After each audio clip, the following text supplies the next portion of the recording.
2024च्या लोकसभेसाठी स्वाभिमानी शेतकरी संघटना ही 6 जागा लढवणार आहे। या संदर्भातील माहिती राजू शेट्टी यांनी दिलेली आहे। कोल्हापूर आणि हातकणंगलेसह इतर 4 जागा स्वाभिमानी शेतकरी संघटना लढणार असल्याची माहिती आता खुद्द राजू शेट्टी यांनीच दिलेली आहे। भाजपने पक्ष फोडण्याचे काम केले, शेतकऱ्यांविरोधातही अनेक निर्णय भाजपने घेतलेत आणि त्यामुळे भाजप विरोधात शड्डू ठोकण्याच्या तयारीमध्ये राजू शेट्टी आहेत आणि राज्यातील 6 लोकसभेच्या जागा स्वाभिमानी शेतकरी संघटना लढणार असं राजू शेट्टी यांनी आज स्पष्ट केलं। त्यांच्याशी बातचीत केली आमचे प्रतिनिधी शेखर पाटील यांनी। आगामी 2024च्या लोकसभेच्या निकालासंदर्भातला एक सर्वे आता जाहीर झालाय आणि त्या संदर्भातच बातचीत करण्यासाठी आपल्यासोबत राजू शेट्टी स्वतः आहेत।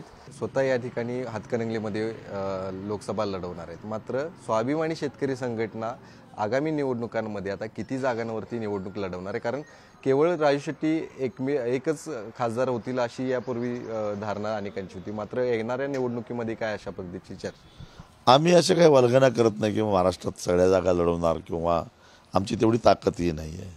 कार्यकर्त्यांच्यावर आर्थिक ताण पाडणं माझ्या बुद्धीला पटत नाही, कारण तेवढी ताकद नाही, तेवढे ताकदीचे कार्यकर्ते नाहीत, आर्थिक ताकद असणारे कार्यकर्ते नाही आहेत।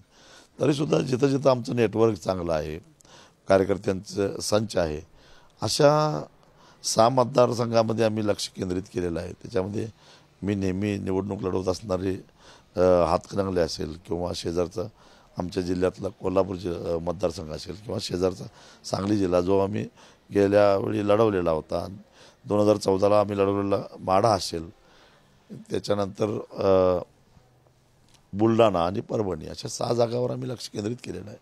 काय विश्वास वाटतोय, कारण गेल्या वेळी काही ठिकाणी खूपच कमी मतांचा फरक जो आहे तो या ठिकाणी पाहायला मिळाला होता।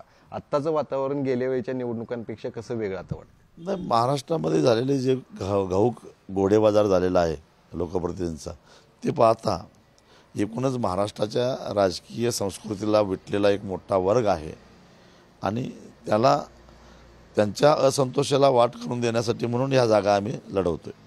तरी एक शेवटचाच प्रश्न विचारतो। एकीकडे आपण स्पष्ट भूमिका मांडलेली आहे की महाविकास आघाडी देखील नाही आणि भाजप पण नाही, या सर्वांनी आपल्याकडे चर्चेला देखील येऊ नये असं आपलं म्हणणं आहे का? काही गरजच नाही, आम्ही आमच्या मार्गाने चाललेलो आहोत आणि त्यामुळं आमचं आम्ही चाललेलो आहोत मार्गाने। चर्चेत यायचं आम्ही आमची भूमिका स्पष्टच केली आणि ती 2-2.5 वर्षापूर्वी केली, आज नाही। कॅमेरामॅन ओंकार वळवडेसह शेखर पाटील, पुढारी न्यूज, शिरोळ, कोल्हापूर।